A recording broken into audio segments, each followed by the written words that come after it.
So element number 2 of sexual harassment. Again, the elements of sexual harassment are unwelcome conduct based on sex that is severe or pervasive, both subjectively and objectively, that causes a change in the terms and conditions of one's employment. So we did unwelcome. If you haven't seen that, I'm going to start a playlist after one that has all the elements of sexual harassment. You can start with unwelcome. This is element number 2, which is based on sex. To talk about this element, I have to give a little bit of baseline about the way that discrimination laws, and we're mostly talking about Title VII here, the federal law, the way that it looks at the issue of sex discrimination. So a very smart person that I've worked with always says it to me this way. Sex is what's between your legs, gender is what's between your ears, and sexual orientation is what's between your sheets. So whether that's something with which you agree as a human being is up to you, but that's what the law says. That sex is your chromosomes, that gender is the way that you present, and that sexual orientation is the way that you choose to engage in sexual and romantic behavior. And that's important because when you say that sexual harassment covers conduct that is based on sex, it has to be connected to the physical sex that you are, but it can also be related to your gender. In other words, sex discrimination can be discrimination based on the fact that you were born female. It can be based on the fact that you outwardly present and identify as female, right?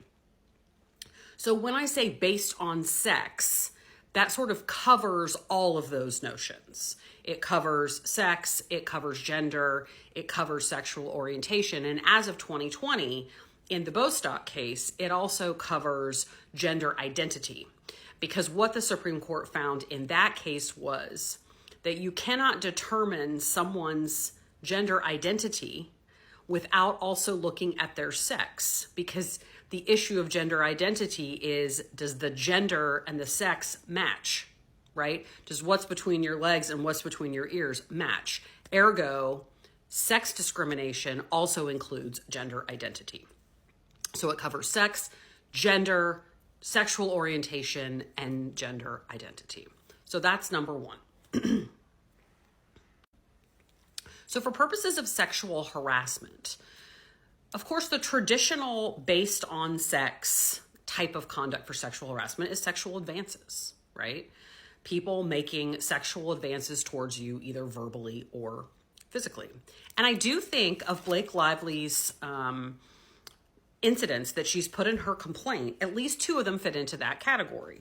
One of them is where she says that Baldoni, when they were doing a kissing scene, he improvised and he sucked on her lip longer than he needed to, or sucked on it when he wasn't supposed to at all. That's a sexual advance. Also, the way that she characterizes the dancing scene, where she says that he went out of character, he told her she smelled good, he improvised stuff that wasn't necessary.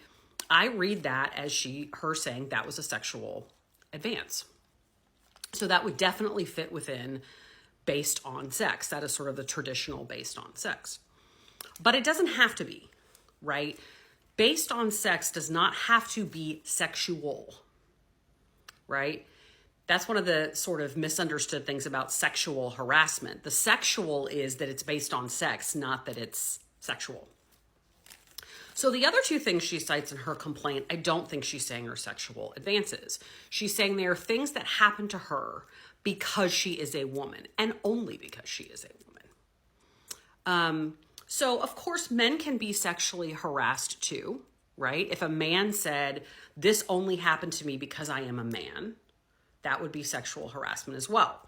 Which then leads to the question of, how do you prove that? How do you prove that this only happened to you because you are a woman?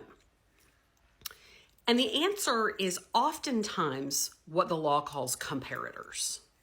which is, can you show me somebody doing the same job and has basically all of the same things going on as you, except their sex is different and they got treated differently than you, then you can kind of isolate down, well, the sex must be the difference, right? So when you're dealing with cases and you have people in a workplace who all have the same job, let's say everybody's a cashier, right? And the one cashier says, the manager keeps doing this to me and only to me. If she is the only female cashier, it's hard to prove that it's happening to her because of her sex, because she's the only one. But if there's another female cashier and the same things are happening to her and it's not happening to the men, then it must be based on sex. Another thing that can be the basis for based on sex is for women is the idea of pregnancy and childbirth. So there are separate acts or separate laws for pregnancy discrimination, but it is also true that within Title VII in discrimination based on sex, that can include pregnancy and childbirth, right? So if it's like, well, you denied me the ability to go to my OBGYN appointment, but you let Bob go to the orthopedic surgeon, then that could be based on sex. So for women, if there's an allegation that something happened as a result of them being pregnant, going through childbirth, that kind of thing, that can be a basis for them to say, well, this was based on sex because they did it to me because I'm the kind of person who carries a child and gives birth, and it didn't happen to anybody who can't do those things. It's hard to tell if that's one of the things that Blake Lively is talking about in her complaint with regard to the birthing scene. I'm still sort of trying to figure out, like, is it about the issue of birthing? Because I could see where she would say, like, I don't need you to show me a video of your wife's birth. Like, I've done this 4 times. I think I got it, right? So I could see her basing an argument on that. I think I need a little bit more information. When it comes to the young Lily thing and the fact that she claims they added this scene about her losing her virginity, I think I'm starting to realize that that was not about the actress, the young Lily actress. It was Blake saying, this is my character and I don't like what you're doing to my character. And that character is a woman. So for each one of the things that she's claiming, and so far we've seen 4, she has to show that each one of those was based on her sex. It was either a sexual advance or it only happened to her because she was a woman. Generally speaking, in terms of all the elements of sexual harassment, I think this is the easiest one for her to prove because she is in fact a woman, and I'm pretty sure these things didn't happen to anybody else. The counter argument is these things didn't happen to anybody else because there was only one lead actress in the film and there was only one person filming a birthing scene, and so it was you, right? So there's no one to compare her to.